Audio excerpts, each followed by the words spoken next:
you know, I think confusing. so I had like a lot of disappointment towards that because, you know, like to my dad, it kind of felt like, man, like I'm letting you down, but I'm doing everything that you told me. Like you gave me the game plan, but when I'm following it now, you want to back out from the game plan that you've given me, and then you're not, like, you know, I remember the Holy Spirit convicted my mom, and I remember like a random because I was like it was going on like for like maybe 3-4 weeks at that point. My mom was just like, you know, I remember me and my cousin got like in another spat.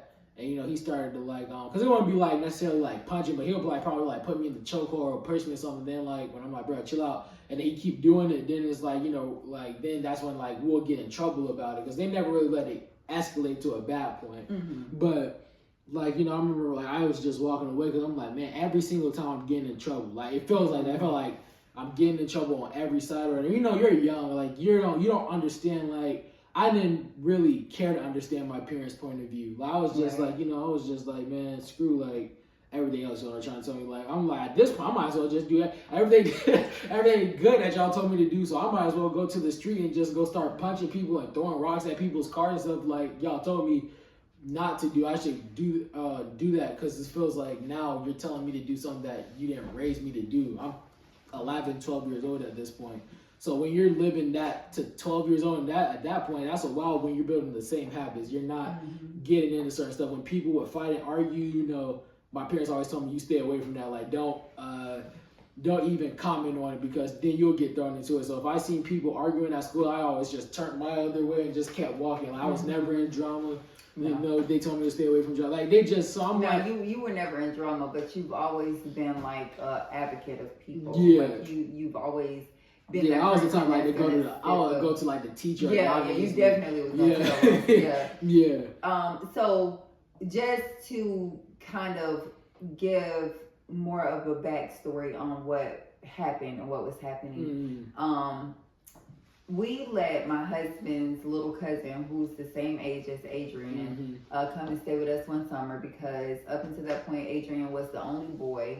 At the time, we only had 4 children. Now we have 8, so we've doubled. But we had 4 children, and Adrian was 11. He's the oldest. And so we let his cousin, who was 11, I think he's a few months older than Adrian, but he's 11. He was 11 at the time. And so... we let him come and stay with us. So my husband and I, and probably every person who was born in the 80s and 90s, were raised where your parents said, don't start a fight, but you better finish it. You know, if somebody hit you, you better hit them back. And so up until that point, I never had to have that conversation with Adrian. We raised them in neighborhoods with people that had like similar backgrounds and experiences. The schools that we went to, it was never really. I never heard of a fight at their school. And at that point, the kids, you guys were homeschooling at that point, right? When he came. We were homeschooling. So even the school that the kids went to before I started homeschooling them. That school, I never heard of a fight. You know, people had like the same background as us. And so his little cousin came in and he had a tougher experience. He was very, very mature for his age. Raised by a single mom. Yeah, his background was different. So he grew up a little bit faster than Adrian. Adrian still, you know, acted like an 11-year-old. Our little cousin, he kind of acted like a grown man. And so, you know, at times I would have to tell him, like, you're just 11. Like, you know, don't talk like that. Or don't, you know, you better not do that. You know, so me and him, he would think that I was being mean to him because I would tell him that he had to follow the same rules in my house that my own children had, and I wouldn't let him do certain things. So one thing was like he had a girlfriend, and so he was used to talking to her, you know, in the middle of the night. I'm like, you are 11. You are not going to be on the phone at 11, 12, 1, and 2. And so I overheard him telling one of our other cousins, like, man, auntie is so mean, like she won't let us do, you know. So, but he's such a sweetheart, and I mean, to this day, I just love him to death. when he was 11, honestly, him being there kind of made me see certain things that I probably needed to do in Adrian's life too. Like, he was very mature in the sense that we would go to gas stations, and if my husband was there, I've never had to, I would never get out the car because he's gonna, pump the gas for me. Of course, if I'm by myself with the kids, I pump the gas. But when our little cousin was there, the very first time that he came with me to the gas station, when I opened my door, he's like, "Oh, Auntie, what are you doing? Like, I got it." And it made me realize, like, man, maybe I've been too, too easy with Adrian, And so I did adjust some things with him being there. But the one thing that was not ever a part of Adrian's life was the fighting and being in conflict. Like he never, at that point, our house had never like been in conflict. I did not allow my children to fight each other. I didn't even allow them to argue. When I was growing up, we could not fight and argue. My mom would tell us, like, even if we got into like little spats, we had to apologize before we went to bed, because she always said, "Do not let the sun go down on your wrath." So and it's how I taught my children. And so when his cousin got there, he would do little things like one time since they were the oldest, they could take turns sitting in the front seat. And so Adrian, he called it first. He said, I'm going to the front. And so nobody said anything. We knew Adrian was going to be in the front seat. Well, our little cousin didn't see me come out, but I stood by the bush and I heard him tell Adrian, "No, I'm going to sit up front. You get in the back." And so I let this happen. I let Adrian get to the back and I let him get in the front, and then I got into the car and I said, "Let me tell you something. We don't do that to each other. You are not going to come and bully him, just like if you were here, I would not let him bully you. So what you're going to do now is get out of this car, because he called it first, and he's going to get up front.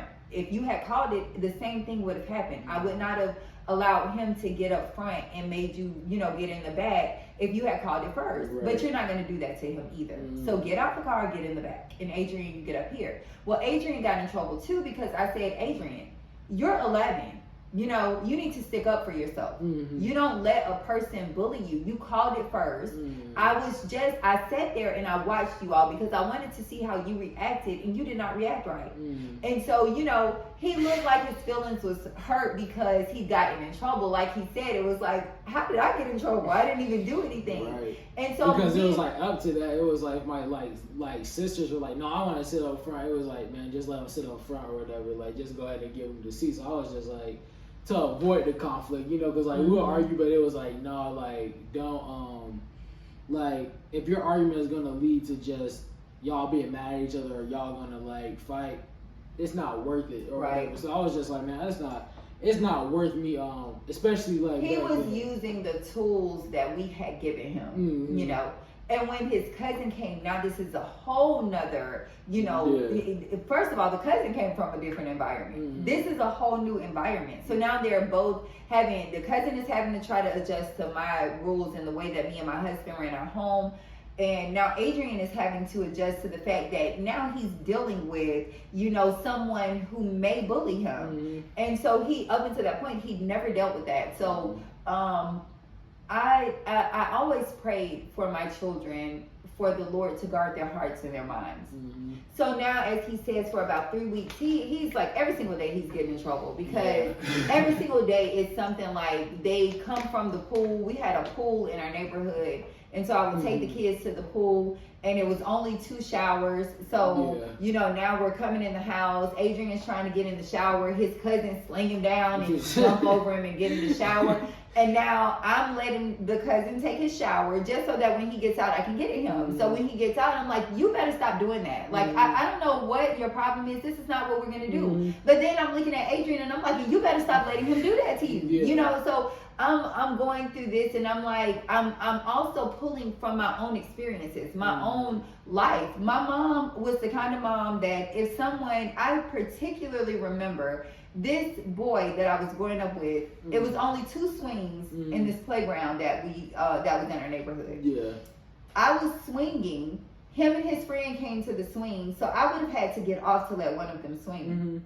And he said, get off, I want to swing. And I said no. And I'm still swinging, so then finally I'm like, okay, I'll just go ahead and get off because I needed to go home anyway. But because he was mad at me because I didn't get off when he wanted me to, and I swung, I was just being, you know, a child, you know, like, you don't tell me what to do. Right. And so I got off. When I got off, he went to the swing, but before I could like move, he pushed me so hard that I fell down and skinned my knee. And so I ran home and I was crying and I was like, he pushed me. And my mom was like, who pushed you?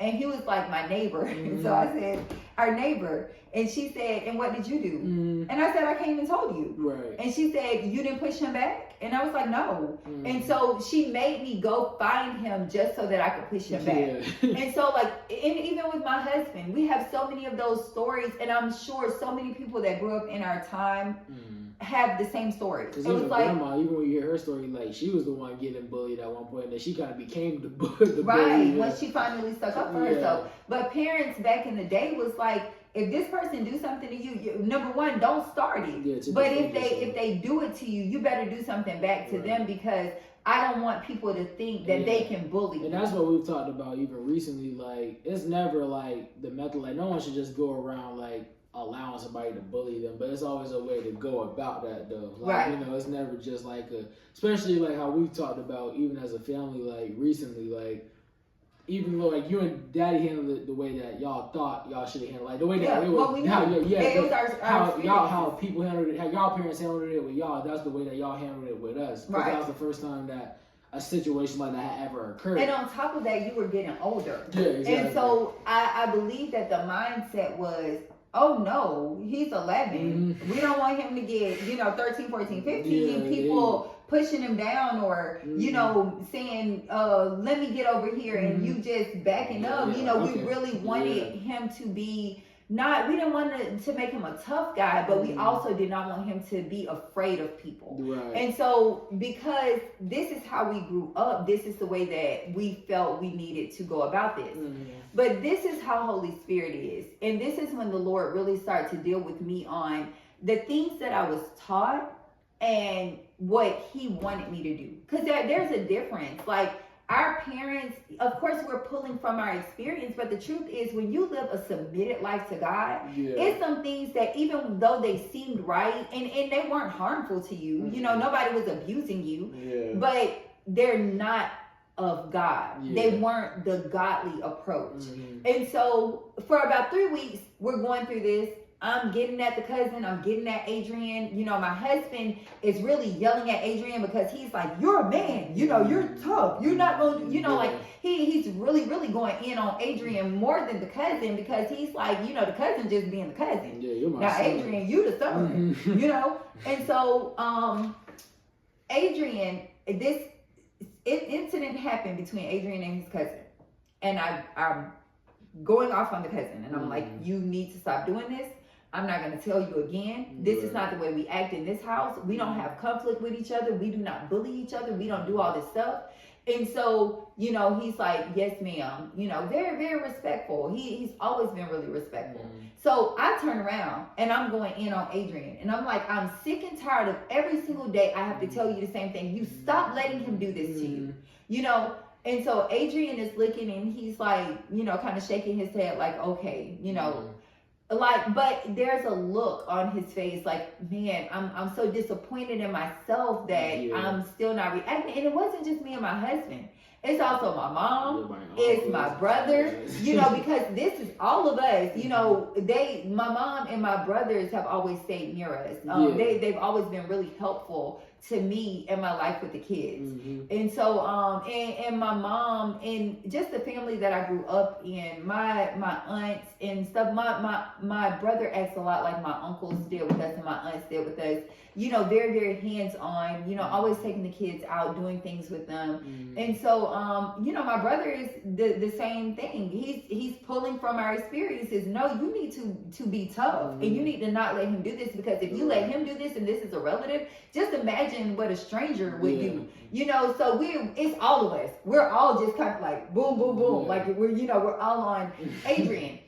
he walks away, right? Mm-hmm. And so I think we were coming back from the pool. This is one of those situations where he got knocked down so his cousin can go, but I don't let his cousin go into the shower because this day I'm fed up with it. And so I'm like, you better get your butt out of this room and stop doing that. You better not come back through here and push him down and jump over him to make sure that you're the first one in the shower. Like, that's not what we do, you know? And so he's like, yes, ma'am. He goes, and I'm going off on Adrian, and I'm like, now go get your dry stuff so you can go take a shower. And you better stop acting like that. And, you know, and so when he walks away from me, his head is down. And as clear as day, the Holy Spirit says, it's you. You are what's hardening his heart. Yeah. I'm praying for my children's hearts to be guarded, that their hearts will never be turned into hearts of stone, but it's me. You know, that was gut wrenching because I'm like, oh my gosh, the very thing that I'm praying for, I'm actually undoing because he doesn't understand, you know, he's just being him.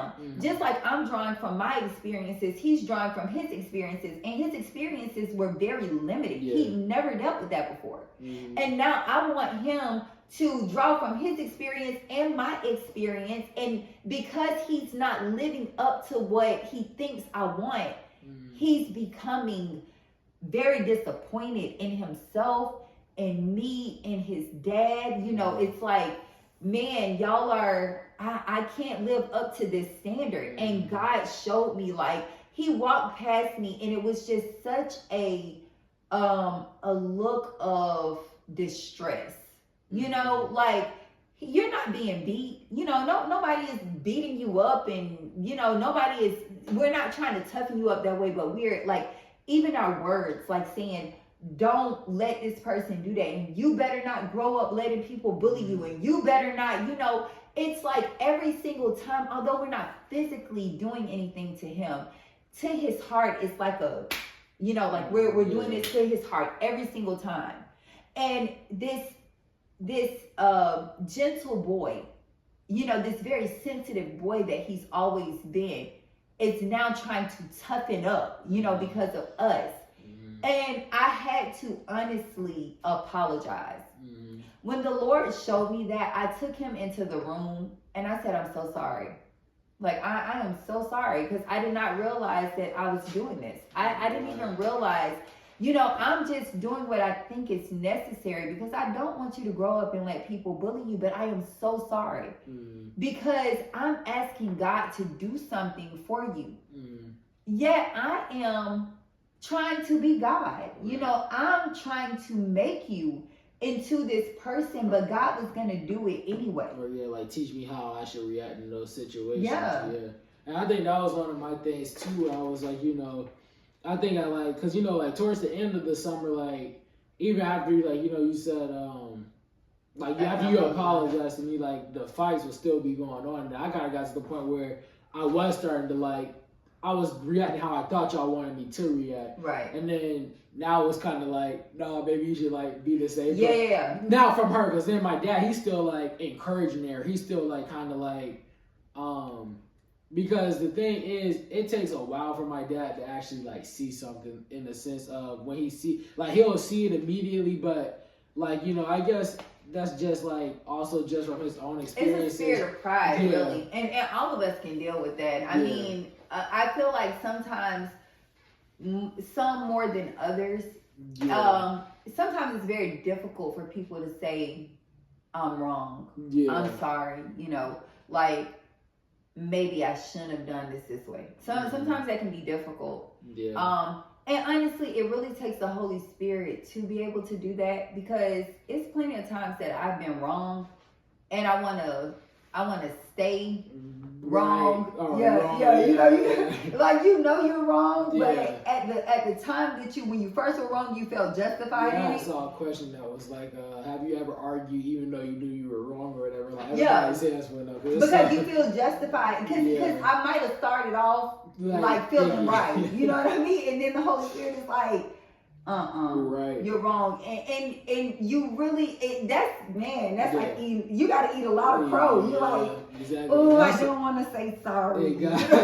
And God was like, you know, God had to like really like, cause me and my mom, we've always like talked about everything. So even like still sometimes like when we would talk about it later on, I would still get upset and I would still like be like, you know, cause even like what she just said, this sensitive boy, cause I always was like an advocate for people, like she said earlier. Like I used to cry if people told me their parents were divorced because like, I'm like, cry. Yeah, because I'm like, man, come I felt on, so like bad. it was me and his daddy divorced. Yeah. Mommy, what's a divorce? Yeah. Baby, it's when two parents, you know, separate and like full tears. Yeah, I'm like, man, like I would feel bad. I would feel so bad for the people, man. And like it also like if someone was crying about something like, man, like my auntie or my grandma just passed away, I'll be like get like bawling, crying. I'll start crying with them because I'm like, you know, like how can I get to like their level to make them know I actually like I feel like for them. I cry. I'm like, yeah. Like, but it was like something after when my cousin left, all that went away. Like my compassion for people went away. Like my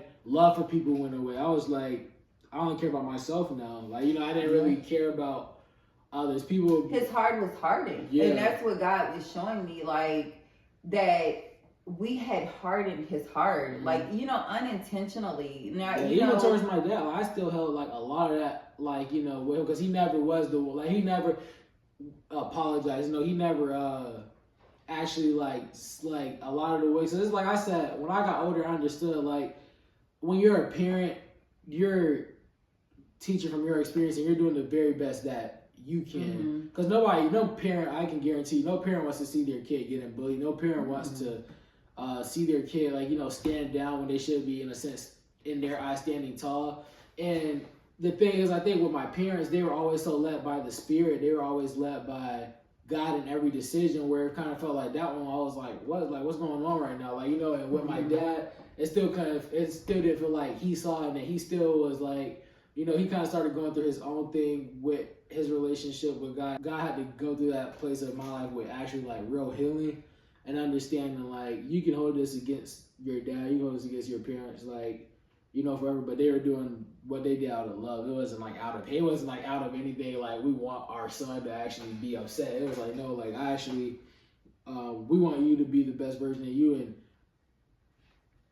But it was also like she said, in their way, in like the fleshly in a flesh desire, in a fleshly kind of response, instead of going to God, instead of asking the Lord, you know, how should I handle this, you know, because the thing is, I think that so often we think compartmentalized. We think, you know, church, me praying, me reading the Bible, you know, that's spiritual me. Right. Me raising kids, that's physical me. But it's a lie, because everything is spiritual. We are spirit beings, you know. And so I think the one thing that over the years the Lord has been showing me and teaching me is to give everything to him. Even the things that we don't even think are big things, like even just that, like, Lord, how should I handle this? Because when my girls turned around that same age, they started dealing with the same thing. There was a bully in the neighborhood.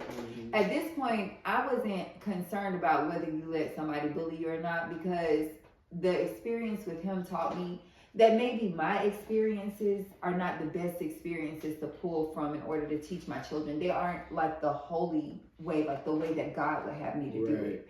So, Lord, how would you have me to handle it?